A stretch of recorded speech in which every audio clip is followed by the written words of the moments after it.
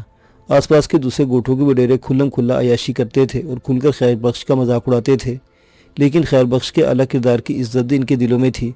کبھی کسی بہت بڑے مسئلے میں اگر خیر بخش ہاتھ ڈال دیتے تو پھر سب کی نگاہیں انہی کی فیصلوں کا انتظار کرتی۔ اللہ حکام جو پورے پاکستان میں پھیلے ہوئے تھے اور خود بھی مرکزی وزراء ان کی بے پناہ عزت کرتے تھے، صاحب حیثیت بھی تھے اور صاحب اختیار بھی۔ اتنی بڑی شخصیت سے متعلق کسی عام آدمی کو بھی نقصان پہنچانے کی جرت کسی میں نہیں ہو سکتی تھی۔ اور پھر یہ اب نواز شاہ آخر کون ہے؟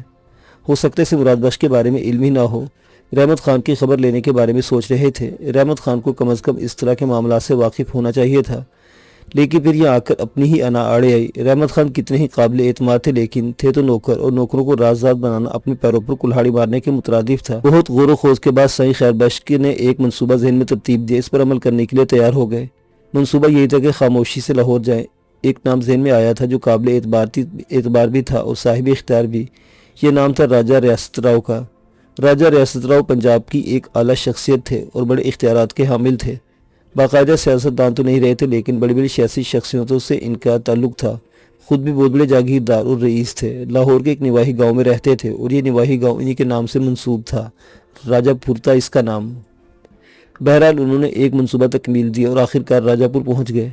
راجہ ریاست راؤ نے اچانک دیکھ کر بڑی خوشی کا اظہار کیا اور پرمسرت لہجے میں بولے، یار ویسے یہ تمہارے اندر خوبی ہے کہ اچانک ہی حملے کرتے ہو اور حیران کر دیتے ہو۔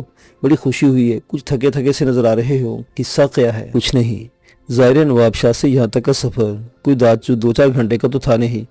ہاں یہ تو ہے۔ ریاست راؤ نے سائیں خیر بخش کے آرام کا بندوبست کیا اور اس کے بعد تنہائی نصیب ہوئی تو ریاست راؤ نے کہا، لوگوں کا کہنا ہے کہ اچھا دوست پر گہری نگاہ رکھتا ہے اور یہی اس کی اچھی دوستی کی پہچان ہے یار۔ ہم بھی یہی سمجھتے ہیں کہ تمہارے بہت اچھے دوست ہیں اور تم پر گہری نگاہ رکھتے ہیں۔ ہماری نگاہ کہتے ہیں کہ تم کو کوئی چکر ضرور ہے، کچھ پریشان اور الجھے ہوئے ہو۔ اسی الجھن میں تو تمہارے پاس آئے ہوں ریاست راؤ۔ اوہو، خوشی کی بات ہے کہ تم اس الجھن کو لے کر میرے پاس آئے۔ بہت بڑی الجھن ہے اور سب سے زیادہ پریشانی کی بات یہ ہے کہ میں اسے کسی کو بتا نہیں سکتا۔ ریاست راؤ نے پوری ہمدردی اور دل سوزی کے ساتھ گردن جھکائی اور بولا، مجھے بتاؤ۔ اور سائیں خیر بخش نے انہیں تفصیل بتانا شروع کر دی۔ تقریب میں تم بھی آئے تھے، رقاصائیں بلائی تھی میں نے مجرے کے لیے بابا۔ اس سے پہلے بھی ہمارے ہاں طوائفیں آتی رہی ہیں، مجرا ہوتا رہا ہے، مگر ہمارے ہاں کے بارے میں تم جانتے ہو، بندی خانے میں بہت سی پڑی ہوتی ہیں۔ بابا کرائے کی عورت تو کرائے کی عورت ہی ہوتی ہے اور یہ طوائفیں بھی بھاری معاوضے لے کر آتی ہیں۔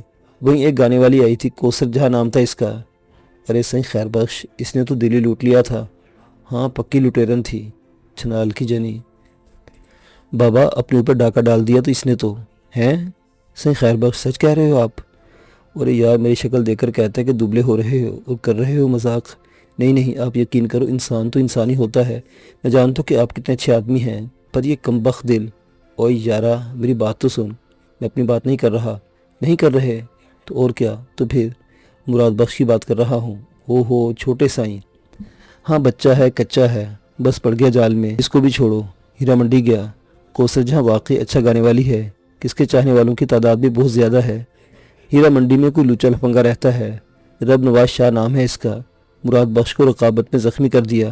بابا مراد بخش میرے لیے جو کچھ آپ جانتے ہو، میری تو جان نکل گئی ہے، ابھی بیماری سے اٹھا ہے اور ابھی یہ حال ہو گیا ہے، اور پھر بعد کی باتیں تو بعد میں سنبھالوں گا۔